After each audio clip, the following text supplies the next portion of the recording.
말씀장 펴주시고, 우리 오늘 기도 5번째 시간이죠. 회개의 기도에 관해서 여러분하고 말씀을 나누겠습니다.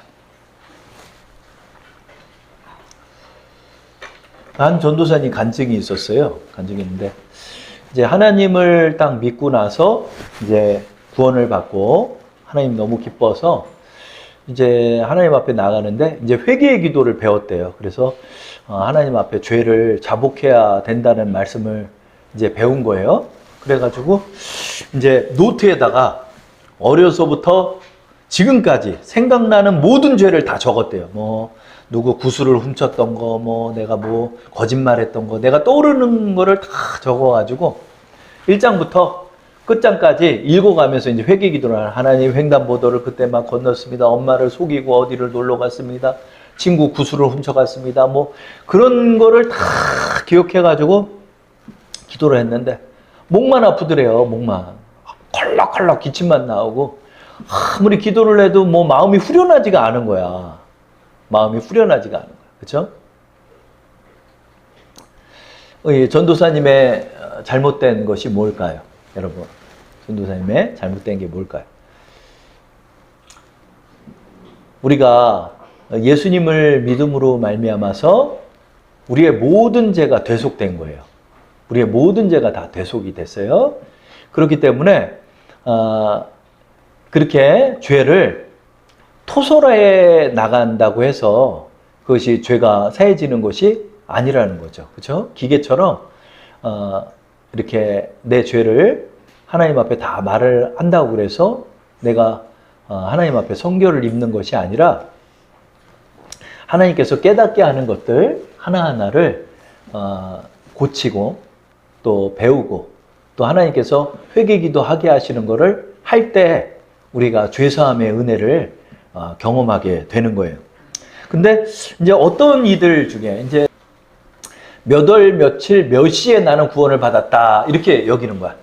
그러니까 그때 내가 구원을 받았다는 건 내가 그때 모든 죄, 나의 미래의 모든 죄까지 다 사함을 받았으니까 나는 이제 어떤 죄를 저질러도 이제 나는 천국 가는데 아무 지장이 없다. 그러면서 회개기도 하는 사람은 구원받지 못한 사람이다. 이렇게 전해요. 그 사람들은. 그래서 그 사람들 간증하는 걸 들어보면은 저는 2016년도 8월 12일 12시 3분에 구원받았습니다. 이렇게 얘기해요. 그때 이제 자기가 구원받았고, 그리고 이제 여러분이 알 게 뭐냐면은 그 사람도 그렇게 얘기해요. 우리가 구원을 받는 게 믿어질 때 구원받는다. 이렇게 얘기를 해요. 믿어질 때 구원받는다.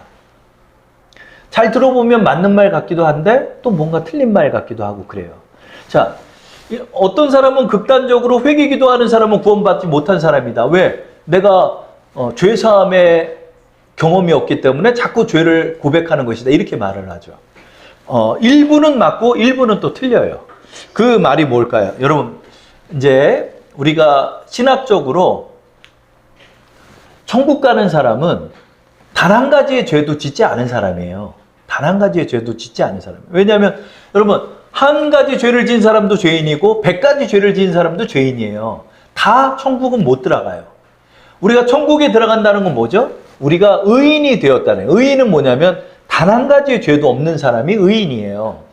왜 그러죠? 우리 전도사님처럼 모든 죄의 목록들을 다 기억나는 대로 토설했기 때문에 그 사람은 구원받고 우리는 못 받나요? 그게 아니죠. 예수님의 보혈을 믿는 자는 그 모든 죄를 하나님께서 전부 다 씻어주셨기 때문에 우리가 의인이 되는 거죠. 그 말씀의 근거가 어디 있죠? 로마서 3장 22절에서 24절이 있어요. 우리 한번 여러분 말씀장 보시고 읽어보겠습니다. 곧 예수 그리스도를 믿음으로 말미암아 모든 믿는 자에게 미치는 하나님의 의인이 차별이 없느니라. 모든 사람이 죄를 범하였음에 하나님의 영광에 이르지 못하더니 그리스도 예수 안에 있는 속량으로 말미암아 하나님의 은혜로 값없이 의롭다 하심을 얻은 자가 되었느니라. 아멘. 여기에 우리의 구원의 근거가 있는 거야. 이게 뭐냐? 모든 사람이 죄를 범하였음에 하나님의 영광을 이르지 못한다는 건 뭐냐면 한 가지 죄를 지은 사람도 하나님의 영광에 이르지 못하는 거고 수만 가지의 죄를 지은 사람도 하나님의 영광에 못 이르는 거예요. 하나님의 절대 의의 앞에서는 모두 다 죄인이에요. 그렇기 때문에 인간의 노력으로 인해서 하나님 앞에 의롭다 할 사람이 아무도 없거든요. 그래서 예수님이 이 땅에 오신 거예요. 그래서 예수님이 우리의 모든 죄를 대속해 줬으니까 우리가 값없이 의롭다함을 얻었어요. 그런데 여러분 우리가 하나 기억할 게 뭐다? 회개할 필요가 없냐 이거예요. 그렇지 않다는 거죠. 왜 그러죠? 우리의 믿음의 연약함으로 말미암아서 내가 자꾸 넘어지고 쓰러지는 것들이 있잖아요. 그게 구원파들처럼 나는 뭐 죄 하나도 저도 상관없어. 나는 이른다고 해서 내 양심이 그걸 허용하나? 솔직히? 안 그렇잖아요. 왜냐면 내가 믿음을 잃을 때도 있고 내가 정말 이래서는 안 되는데 믿는 자로서 내가 죄를 지을 때도 있고 그러잖아요. 그러면 양심에서 호소를 해요. 너 그거 잘못됐지 않냐? 그럴 때는 어떻게 해요? 우리 구원받은 성도도 자백의 기도를 하나님 앞에 드리죠. 하나님, 내가 그러면 안 되는데 내가 거짓말했습니다. 내가 잘못했습니다. 하나님 용서해 주세요. 이러잖아요. 그러면 그 사람의 자백의 기도는 그 사람이 구원 못 받았으니까 자백의 기도를 하나? 그렇지 않다는 거죠. 이것은 우리가 연약하고 원죄의 부패성을 갖고 있기 때문에 여전히 우리가 넘어질 수 있다는 거죠. 그 하나님이 지적하시는 것들을 우리가 하루하루 씻어나갈 때 그것은 하나님 앞에 용서를 받고 또 은혜를 누리면서 걸어가는 거죠. 무슨 말인지 알겠죠? 그러므로 여러분 우리가 구원받아서 우리가 의롭다 하지만은 그러나 아직도 우리는 연약하다는 거죠. 그래서 하나님의 깨닫게 하시는 그것들을 하나님 앞에 자백하고 회개할 필요가 있다는 거예요. 구원파들이 말하는 것처럼 난 몇 날 며칠 몇 시에 구원받았으니까 회개기도 할 필요 없어. 이거는 내 양심을 속이는 거지. 왜냐하면 여전히 넘어지고 여전히 부끄럽고 여전히 부족한 일들이 많이 있기 때문에 그래요. 많이 있기 때문에. 우리 이제 일본 수련회를 다녀왔지만은 그 사이에 이제 장로님들도 이제 몇 분 가셨는데 장로님들하고 얘기를 나누고 그러면 그래요. 아유, 저는 목사님 안수 집사 때까지 사실 술을 못 끊었습니다. 그런 분도 많아요. 그게 그렇게 안 끊어진다는 거야. 하나님의 은혜도 경험했고 내가 사명자도 됐지만 연약해서 못 끊는 것도 많아요. 담배 못 끊는 분도 많아요. 담배 못 끊는. 그렇죠? 그래서 내가 정말 하고 싶은데 안 되는 것도 있고 내가 이래서는 안 되는데 옛날에 그런 악한 습성들이 아직도 남아서 중독에서 벗어나지 못하는 분들도 있고 그렇습니다. 그렇죠? 그러면 이럴 때는 어떻게 해요? 하나님을 의지하고 내가 잘못했던 것들은 성령을 의지해서 기도하고 회개할 필요가 있다는 거죠. 그렇죠? 그래서 우리 믿는 자도 우리 목사님도 장로님도 내 연약함을 볼 때마다 그것들을 예수님의 십자가 앞으로 언제나 갖고 가는 거예요.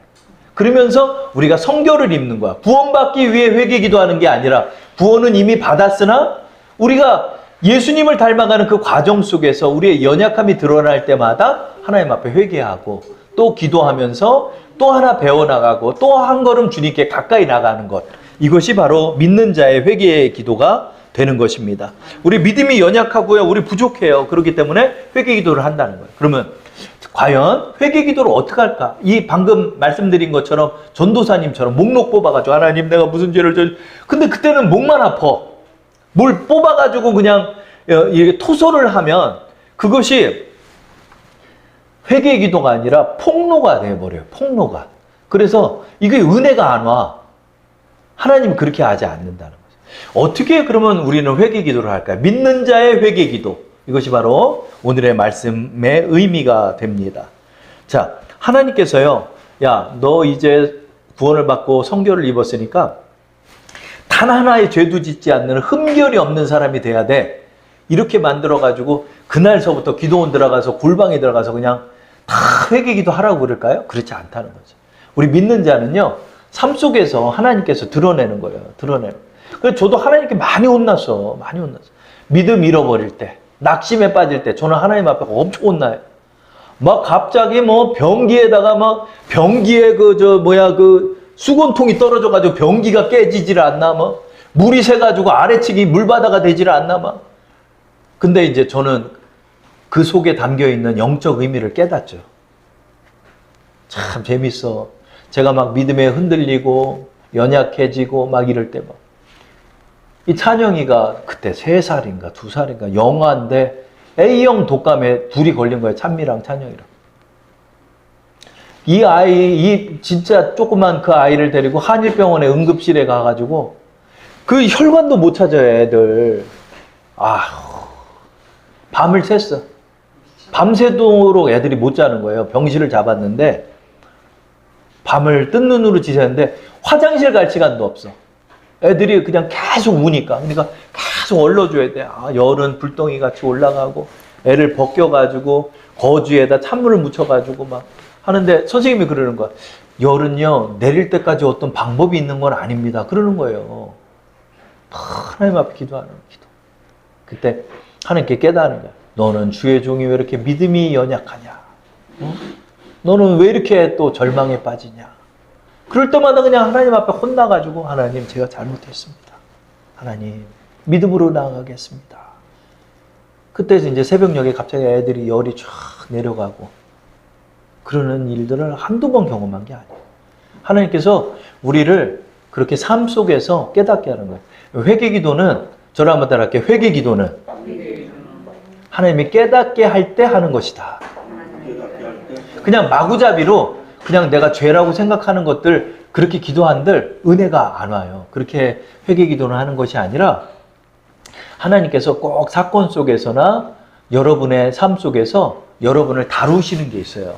그러면 그때 내가 하나님 앞에 성령으로 깨닫게 된 것들을 내려놓고 회개하는 거예요. 그러면 그때 하나님의 은혜가 오고 깨달음이 오는 거예요. 자, 오늘 아브라함의 회개기도에 관해서 여러분과 나눌게요. 아브라함의 회개기도? 아마 이런 말씀은 저도 전해본 적이 없는데 이제 요즘 창세기를 계속 우리가 나누잖아요. 창세기가 또 새롭게 또 하나님 보게 하시더라. 아브라함의 회개기도가 있어. 그래서 오늘 이 말씀을 나눌게요. 여러분, 하나님을 아브라함이 12장 1절에 만났죠. 너는 내 친척 본토 아비의 집을 떠나 내가 내게 지시할 땅으로 가라. 내가 그곳에서 너로 큰 민족을 이루고 너의 이름을 창대하게 하리라 하는 하나님의 약속의 말씀을 믿고 아브라함이 가나안 땅으로 이주를 했잖아요. 이주를 했어요. 그게 지금으로 따지면 구원을 받은 거야. 하나님을 만난 날이 구원 받은 거니까. 그래서 아브라함이 구원을 받고 가나안 땅으로 멋지게 내려왔어요. 그런데 기근이 임함으로 말미암아서 그 땅을 버리고 이집트 땅으로 내려갔다가 혼줄 나잖아요. 마누라를 그냥 눈 뜨고 그냥 뺏길 뻔 하잖아요. 그죠? 뺏길 뻔 하고 또 우여곡절을 겪고 나서 어떻게 하죠? 다시 가나안 땅으로 돌아와요. 근데 가나안 땅으로 돌아와서 아브라함이 회개 기도를 하는 장면이 나와요. 우리 그 장면 한번 볼까요? 창세기 13장 4절이죠. 여러분 말씀장 한번 보도록 합독할게요. 그가 처음으로 제단을 쌓은 곳이라 그가 거기서 여호와의 이름을 불렀더라. 이게 뭐예요? 이게 기도한 거지. 하나님 이름을 불렀어요. 가나안 땅으로 내려와서 예배를 드렸는데 예배를 드렸음에도 불구하고 그 땅에 가뭄과 기근이 임하자 그 땅을 버리고 약속을 버리고 내려간 거야. 하나님께서요 아브라함을 달아보신 거예요. 근데 아브라함은 말씀을 지키지 못했고 또 하나님의 언약을 믿지 못했죠. 왜? 경제적인 문제 때문에. 경제적인 문제 앞에서 그냥 무너져 버린 거예요. 하나님이 이걸 아브라함한테 지적하는 거예요. 여기 보세요. 그가 처음으로 제단을 쌓은 곳에 다시 돌아왔다는 말이지, 이 말이. 처음에 예배 드렸어. 뜨겁게 기도했어. 근데 현실의 문제 앞에서 그냥 믿음이고 뭐고 없는 거야. 믿음이고 뭐고 없는 거야. 내 살기 바빠 죽겠는데 내가 믿음을 지켜. 이러고 이집트 내려갔는데 거기서 왜 그런 일이 터졌을까요? 왜 그런 일이 터질까? 마누라를 그냥 아내로 삼겠다고 데려가서 결혼식 전날까지 그냥 아내가 그냥 바로 왕한테 끌려가 있는 거야. 아브라함 그날 저녁에 어떻게 했어? 아이고 하나님, 내가 이렇게 믿음 없이 하나님을 만났는데 이집트 땅으로 내려와 이 우상 숭배의 땅에서 살았습니다. 저를 용서해 주십시오. 기도하자 하나님께서 바로한테 나타나서 너 사라는 남편이 있는 사람이다. 너 그 여인을 건드면 너는 네 집에 큰 재앙이 있을 것이다. 놀래가지고 바로가 너 왜 나한테 거짓말했냐 너. 결혼한 사람을 나한테 보내면 어떡하냐? 너의 신이 나에게 나타나서 그냥 우리 집안을 풍비박산 낼 뻔했다. 어영 가라 그래가지고 보물이랑 청해서 내쫓아요. 이집트에서. 왜 그러죠? 하나님은 아브라함을 다뤄. 아브라함은 알아. 아브라함은 알아. 여기서 여호와의 이름을 불렀다는 게 뭘까요? 하나님, 제가 잘못했습니다. 내가 믿음을 지키고 나가야 할진데 믿음을 지키지 못했습니다 하고 하나님 앞에 회개하게. 그러니까 여러분, 여기에 이제 회개 기도의 의미가 담긴 거예요. 뭐냐면 하나님께서 너 뭐 잘못했지? 그거 해. 그러면 그거를 앵무새처럼 하나님 내가 이거 잘못했으니까 용서해 주세요. 이렇게 하나님이 안 다뤄요. 믿는 자들에겐 그가 올곧게 깨달을 수 있게끔 여러 상황 속에서 하나님께서 우리를 깨닫게 하는 거예요. 그러면 그거 하나를 딱 캐치를 해서 하나님 앞에 가져가는 거예요. 하나님, 내가 믿음을 놓쳤습니다. 하나님 용서해 주옵소서. 기도해.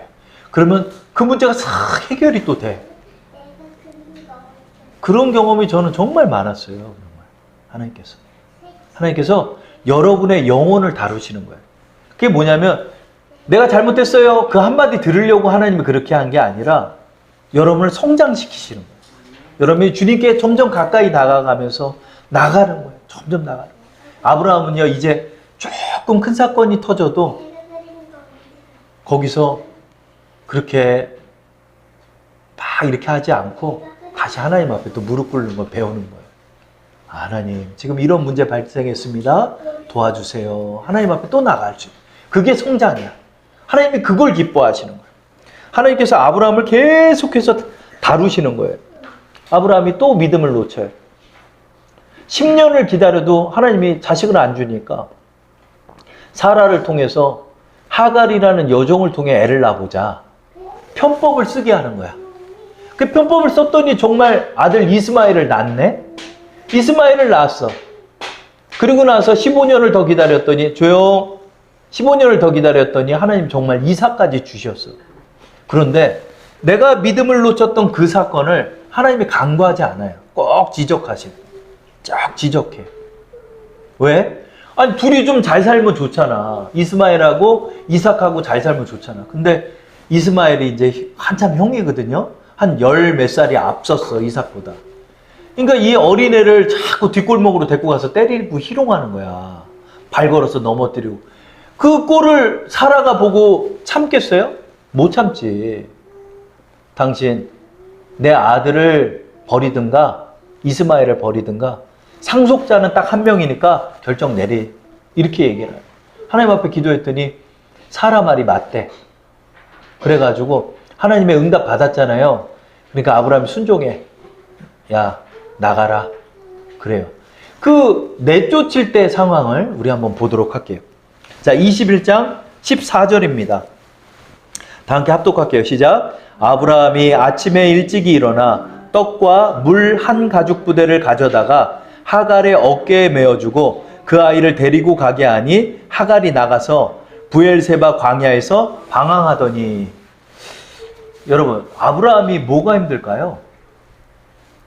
저는 이 말씀을 보니까 아브라함이 지금 힘든 게 뭐냐면 내보내는 것도 힘들지만은 더 힘들었던 건 뭐냐면 여기서 준 거 봐요. 떡 한 덩이하고 물 가죽 부대 요만해요. 가죽 부대 요만하잖아. 그거를 하갈 어깨에다 메어주고 내쫓은 거야. 아브라함은요 정말 재산을 좀 떼주고 싶었을 거예요. 하인들하고. 근데 하나님께서 그거 못 되게 해요. 왜 그러냐면 철저하게 언약의 상속자는 이삭임을 아브라함한테 가르쳐 주는 거야. 얘는 한 톨도 받아서는 안 되는 거야. 왜? 믿음의 적통의 상속자가 아니기 때문에 하나님이 허용하지 않는 거야.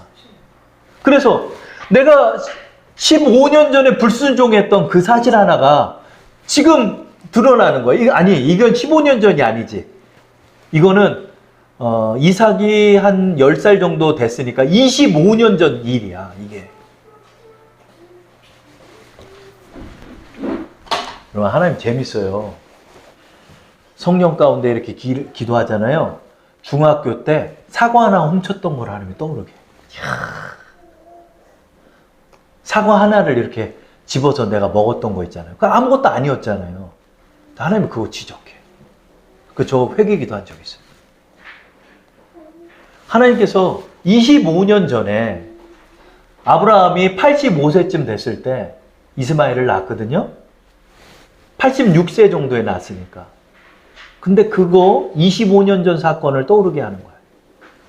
너 그때 믿음으로 행치 아니하고 네가 편법으로 하갈을 통해서 애 낳았지. 결국 어떤 일이 일어났냐. 하나님, 제가 믿음 없이 행한 결과 우리 집엔 싸움이 끊일 날이 없었습니다. 항상 부부싸움이 있었고 항상 다툼이 있었고 항상 하갈과 사라의 그 물고 뜯는 그 쟁탈전과 이런 일들이 너무나 많았습니다. 저도 마음 편하게 한번 잔 날이 없었습니다. 하나님 이걸 지적하는 거예요. 그리고 나서 나귀를 태워 저는 보낸 줄 알았어요. 나귀도 안 준 거야. 봐봐. 잘 봐요. 14절 말씀. 아브라함이 아침에 일찍이 일어나 떡과 물 한 가죽 부대를 가져다가 하갈의 어깨에다 메었대잖아요. 원래 나귀를 태우면 나귀에다가 이렇게 실어줄 거 아니야. 그리고 하갈은 여자니까 나귀를 타고 이스마엘이 그래도 청소년 정도 된 거예요. 중학교 정도 나이가 됐으니까 10 몇 살 됐죠. 그러면 나귀를 끌고 가게 하면 좋잖아. 어깨에다 메고 떡 한 송이 여기 떡 한 덩이 손에다 메고 집에서 내쫓은 거예요. 이거 뭐예요? 그냥 내쫓은 거지. 가다가 어떻게 될지도 몰라. 지금 간 데가 어디야? 부엘세바 광야에 영어 성경을 보면 부엘세바 사막이야, 사막. 내 믿음 없는 결과에 따라서 피해자가 발생하는 거예요. 여러분, 내가 믿음 없이 행하잖아요. 애들이 막, 아까도 말씀드렸죠. 애들이 피해를 보는 거예요, 애들이 피해를 보는 거예요. A형, 근데 더 재밌는 건 뭔지 알아요? 나만 독감에 안 걸렸었어. 그때 사모님도 걸렸고, 찬영이 찬미까지 다 독감 걸렸는데, 나만 안 걸려. 하나님 차라리 내가 아프게 해주시죠, 하나님. 차라리 내가 아팠으면 좋겠어. 나만 안 발작한 거야. 제가 감기 잘 걸리는 사람인데, 그때는 또 나만 독감 안 걸려. 왜? 하나님 나 회개시키려고. 하나님 무섭다니까. 이런 거 보면. 그래서 하나님께서 아브라함에게 이 사건을 통해서 얼마나 가슴이 찢어지겠습니까? 이스마엘도 내 아들이고 하갈도 어떻게 됐든 여종이었지만 내 아내인데 십몇 년을 그렇게 같은 집에서 살았던 내 아내인데 떡 한 덩이하고 가죽 부대 물 한 통 줘가지고 내쫓아? 이 어려운 시기에 못하는 거지. 이때 아브라함 회개하는 거예요. 하나님 죄송합니다. 제가 믿음 없이 행하였습니다. 믿음 없이 편법으로 행했습니다. 나를 용서해 주옵소서. 아브라함은 아마 이때 회개했을 거예요. 이들을 내쫓고 어디 골방 같은 데 가서 얼마나 눈물을 흘렸겠어요. 착한 아브라함이. 아마 그때 그는 회개했을 것입니다.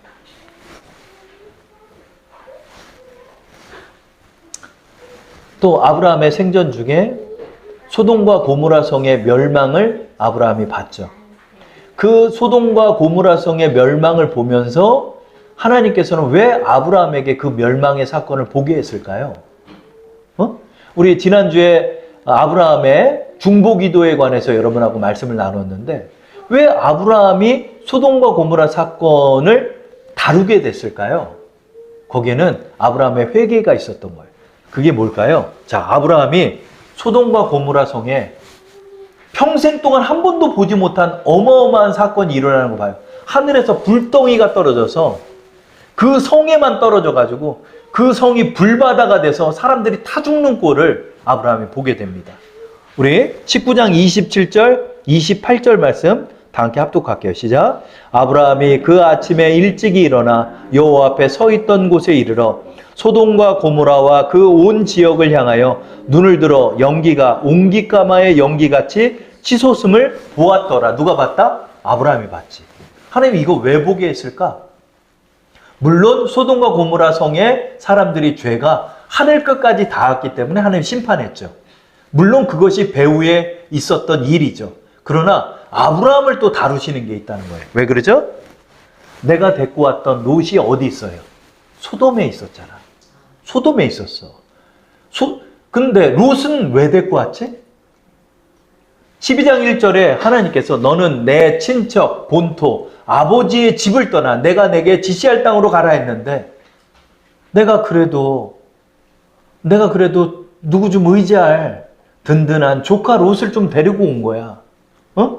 아들도 없고 내가 의지할 사람도 없는데 내 조카 롯이 있으니까 얘 좀 의지하려고 얘를 데리고 온 거야. 내 친척을 떠나라 했는데 친척을 데려간 거야. 친척을 데려간 결과 이제 하나님의 복을 주시니까 싸움이 끊이질 않아. 그 밑에 일하는 사람들이 맨날 서로 싸우는 거야. 이거 네 건이 내 건이 이러면서 네 양이니 내 양이니 왜 내 영역에 침범했느니 왜 내 목초지로 왔느니 맨날 싸움이 나는 거야. 왜? 롯을 데려왔더니. 그래서 보다 못해서 결국 이렇게 되죠. 롯아, 우리 이제 소유가 서로 많으니까 같이 못 산다. 네가 먼저 선택해라. 네가 동으로 가면 내가 서로 가고 네가 서로 가면 내가 동으로 갈게. 딱 봤더니 롯은 신앙이 너무 연약했거든.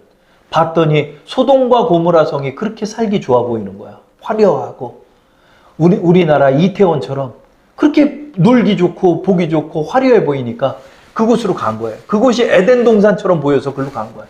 근데 거기는 어때요? 죄의 소굴이었죠. 그 바람에 롯이 죽을 뻔한 거예요. 죽을 뻔한 거예요. 누구 때문에? 아브라함의 믿음 없음 때문에. 아브라함은 이 불바다가 돼 있는 것 속에 롯이 살았는지 죽었는지 몰라. 아직. 롯이 살았는지 죽었는지도 몰라요. 아브라함의 마음이 어땠을까? 불바다가 되고 있는 그곳을 보면서 하나님, 내가 롯을 괜히 데리고 와서 얘가 죽을 뻔하고 이 집안이 풍비박산 났습니다. 이 사위들도 다 불에 타 죽었고 아내는 소금 기둥이 돼버렸고 이 비극을 아브라함이 나중에 전해 들었을 거 아니에요? 아브라함이 어떻게 했을까요? 또 하나님 앞에 회개했을 것입니다. 자, 이러한 굵직한 세 사건을 통해서 하나님께서 그 사건 속에서 여러분의 마음을 하나님 보여주시는 거예요. 그러면서 여러분으로 하여금 회개할 것들을 깨닫고 또 내가 고칠 것들을 깨달아서 돌이켜서 하나님 앞으로 나가게 하는 것. 이것이 바로 믿는 자의 회개의 기도라 할 수 있습니다.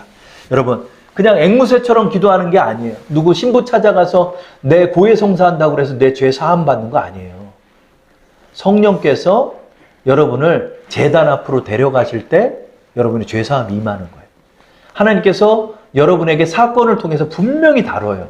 믿는 자는요, 하나님께서 이거를 꼭 다루는 거야. 삶 속에서 깨닫는 거야. 그러면서 좀 더 하나님께 가까이 가고 더 굳건한 믿음을 갖게 되고 또 나의 나쁜 기질과 죄악들을 하나님 앞에 철저히 버리게 하세요. 그 사건이 꼬이면서 어려워지면서 나만 알아. 요나처럼.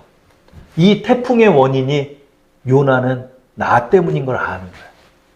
다른 사람들은 막 울고불고 해도 이 광풍은 바로 나 때문입니다. 나를 바다에 던지세요. 요나가 그렇게 얘기하잖아요. 여러분, 우리 믿는 자는 하나님 사건을 통해 다루신. 저를 한번 따라 할게요. 믿는 자는 내 사건을 통해 다루신다. 그렇게 해서 여러분을 회개로 이끄시는 것입니다. 11월 한 달도 여러 가지 일들이 있을 거예요. 그 속에서 하나님께서 여러분에게 원하시는 게 뭔지 그걸 깨달아 하나님 앞에 온전히 나가는 우리 여러분 되기를 축원합니다.